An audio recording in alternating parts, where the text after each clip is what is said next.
अस्सलाम वालेकुम गाइस, कैसे हैं आप। वीडियो बनाऊंगा यूके के वीजा के ऊपर। ये यूके का वीजा लगा है बाइक का और इसकी जो फोटो है वो इंस्टाग्राम के अकाउंट के ऊपर भी मैं डालूंगा। जिस तरह मैं बाकी दूसरे वीजा लग के आते हैं सबकी फोटोज इंस्टाग्राम के ऊपर मैं अपलोड करता हूँ। और जो बाइक का वीजा लगा है, अगर आपने इसकी अगर मेरे आप दूसरे सोशल मीडिया अकाउंट्स देखते हैं तो उसके ऊपर अगर आप बाइक की आपने वीडियो देखी होगी, बाइक का ऑलरेडी पहले रोमानी का वीजा लगा था, उसके बाद अभी बाइक का यूके का वीजा लग गया, रोमानी का बाइक ने ट्रैवल किया था और अभी यूके का वीजा बाइक का लग गया है। मैं अगर आपको दिखा दूं पास से तो ये बाइक का वीजा है। और जो इनकी जो मैं आपको बताऊंगा कि इसके लिए इंटरव्यू होता है या नहीं होता, या इसके लिए बैंक स्टेटमेंट जो लोग बनाते हैं तो कैसे बनानी है और कितनी बैंक स्टेटमेंट इसके लिए रिक्वायर्ड होती है। बाइक की स्टेटमेंट ज्यादा बैंक स्टेटमेंट नहीं थी, इतना 20-25 हजार दिन बाइक अकाउंट में था। और जो वीजा लग गया वो 25 दिन के अंदर लग के आया, लेकिन इससे ज्यादा भी टाइम लग रहा है यूके का।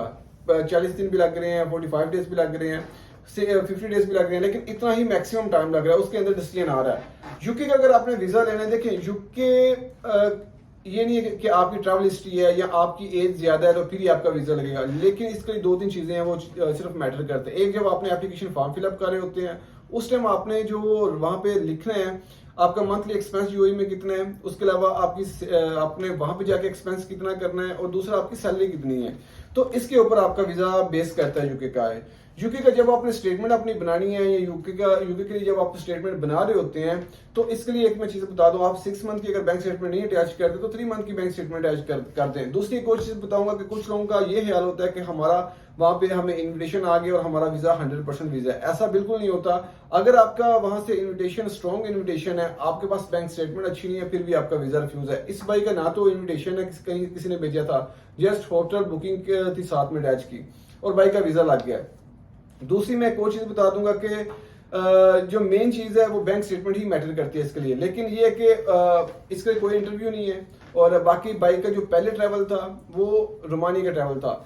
जब ये वीजा अप्लाई करते थे, मैं ट्रैवल हिस्ट्री के ऊपर बात करूं तो ट्रैवल हिस्ट्री आपका देखें, फर्ज करें बाइक का वीजा रिफ्यूज हो जाता, वीजा रिफ्यूज भी हो जाता है। जब आप वीजा अप्लाई करते हो वीजा रिफ्यूज भी होता है। अगर वीजा रिफ्यूज हो जाता है, लेकिन कम से कम इनकी थोड़ी बैक स्ट्रॉन्ग थी। इनका पहले तुर्की का वीजा लगा, उसके बाद फिर बाइक का रोमानी का वीजा लगा, उसके बाद अभी यूके का वीजा लग गया। अगर यूके का वीजा ना लगता तो फिर इसके बाद आप ये शेंगन के लिए ट्राई कर सकते, लेकिन क्योंकि आजकल आप देखें तो शेंगन के बहुत सारे वीजा लग के आ रहे हैं, मैं वीडियोस भी अपलोड कर रहा हूँ, तो शेंगन के भी वीजे लग रहे हैं क्योंकि सीजन होता है। कुछ टाइम के अंदर कंट्रीज बहुत सारे वीजे ग्रांट कर रही होती हैं, तो इसलिए उस टाइम के हिसाब से अगर आपका फ्रेश पासपोर्ट भी है तो कंट्रीज को राइट टाइम राइट कंट्री आपने चूज करना है, तो आपका वीजा लगने के चांसेस ज्यादा होंगे। अगर इवन आपका पासपोर्ट फ्रेश है या आपकी कोई ट्रैवल हिस्ट्री नहीं है तो फिर भी, या बैंक स्टेटमेंट लो है तो फिर भी आपका वीजा लगने के चांसेस होते हैं। तो भाई से पूछते हैं, एक तो इनसे कोई क्वेश्चन वगैरह हुआ या इनकी सम टाइम कॉल आ जाती है, ये नहीं बोल सकता, सम टाइम बाज़ कॉल आती है एम्बेसी की तरफ से और पूछ लेते हैं वो कि आप क्या जॉब करते हैं, या कॉल चली जाती है आपकी ऑफिस में। तो लेकिन ये कि ये अमूमन हर बार ऐसा नहीं होता।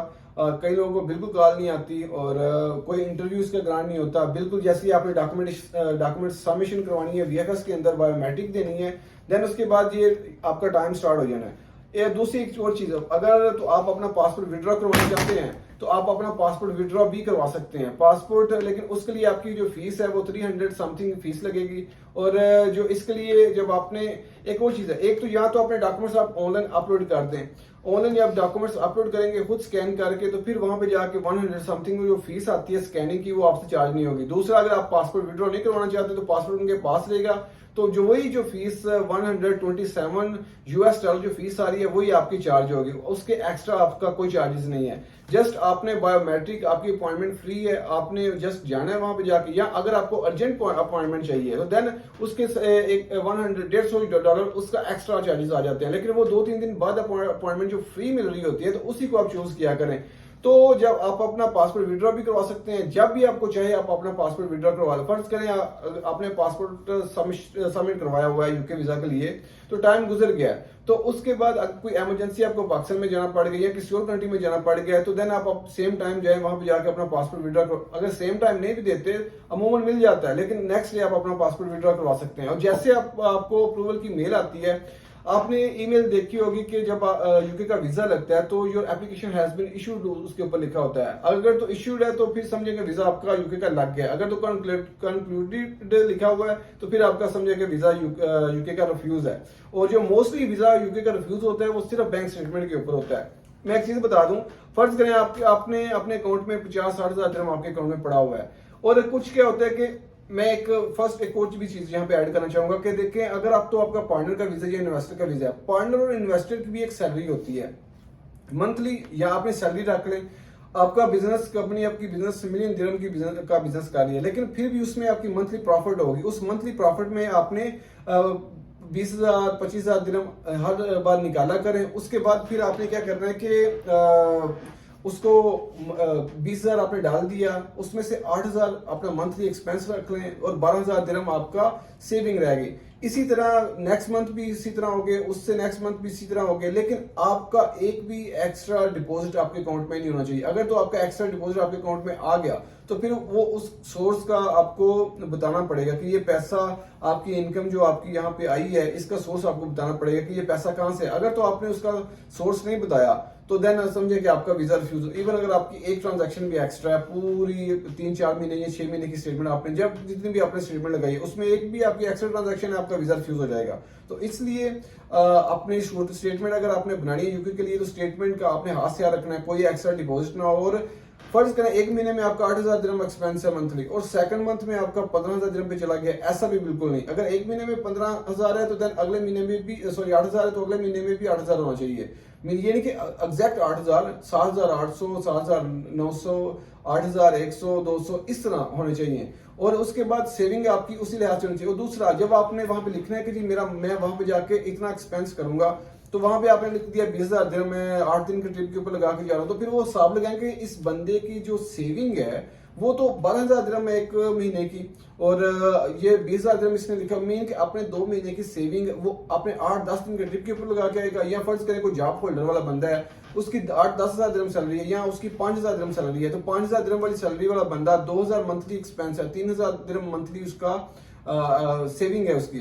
तो इसका मतलब है कि वो उसने लिख दिया मैं 10,000 दिरहम अपना वहां पे जाके 8 दिन के ट्रिप के ऊपर लगा के आऊंगा, तो इसका मतलब है वो 8 को वो 3,000 उसकी मंथली सेविंग है, 3 महीने की सेविंग वो अपने 8 दिन के ट्रिप के ऊपर लगा के आएगा, ऐसा बिल्कुल नहीं। जब भी आपने एप्लीकेशन फिलअप करनी है तो इस चीज का खास ख्याल रखना है आपने कि अपना मंथली एक्सपेंस और इन चीजों का आपने हाथ ख्याल रखना है। और वहां पे अपने एक्सपेंस ज्यादा लिखने हैं। अगर आपकी सैलरी कम है तो सेविंग कम है मंथली, तो अपने एक्सपेंस भी वहां पे जो है वो भी कम लिखना है। सस्ता होटल चूज करें, ये नहीं कि होटल आपने 4-5 स्टार होटल बुक कर लिया है, वहां पे वो यूके ऑलरेडी महंगा है, तो 4-5 स्टार होटल बुक कर लिया है, आपकी फिर टिकट भी इंक्लूड होगी। फर्ज करें आपने लिखा हुआ कि मैं 5,000 अपना मंथली में वहां पे ट्रिप के ऊपर लगा के आऊंगा, तो 5,000 दिरहम का कोई तुक नहीं बनता, जिसको मैं अगर एक्सप्लेन करूँ तो मीन 3,000 दिरहम की तो आपकी रिटर्न टिकट आ जाएगी या इससे भी एक्सपेंसिव। तो 2,000 दिरहम में आपका क्या वहां पे ट्रिप का बन जाएगा, आपका होटल अकोमोडेशन भी है, फूड भी है, घूमना फिरना भी है, शॉपिंग भी है, तो सारी चीजें इंक्लूड नहीं होगी। तो उस लिहाज से सिर्फ आपने जब अपनी एप्लीकेशन बनानी है यूके के लिए तो इस चीज का खास ख्याल रखना है। डॉक्यूमेंट्स क्या बता दूं मैं आपको, नो ऑब्जेक्शन लेटर है, 3 मंथ की बैंक स्टेटमेंट अटैच कर लें, फ्लाइट रिजर्वेशन है, होटल बुकिंग है, उसके अलावा आपने जितनी भी ट्रैवल हिस्ट्री है सारी की सारी स्कैन करके साथ में रखें। जब यहाँ अपलोड कर दें या वहाँ पे BFS में जाकर वो बेहतर है कि और 150 दिन वहाँ पे दें, वो आपकी अच्छी स्कैनिंग करेंगे। उसके अलावा वीजा एप्लीकेशन फॉर्म है, फीस स्लिप पे चेक लिस्ट है, वो आपने डाउनलोड करनी है साथ में। तो सारी चीजें ऐड करके ट्रेंसी कॉन्ट्रैक्ट करके तो साथ में लेके जाएं। सपोर्टिंग डॉक्यूमेंट्स जितने भी आपके हैं तो सारे के सारे आपने लेके जाने हैं।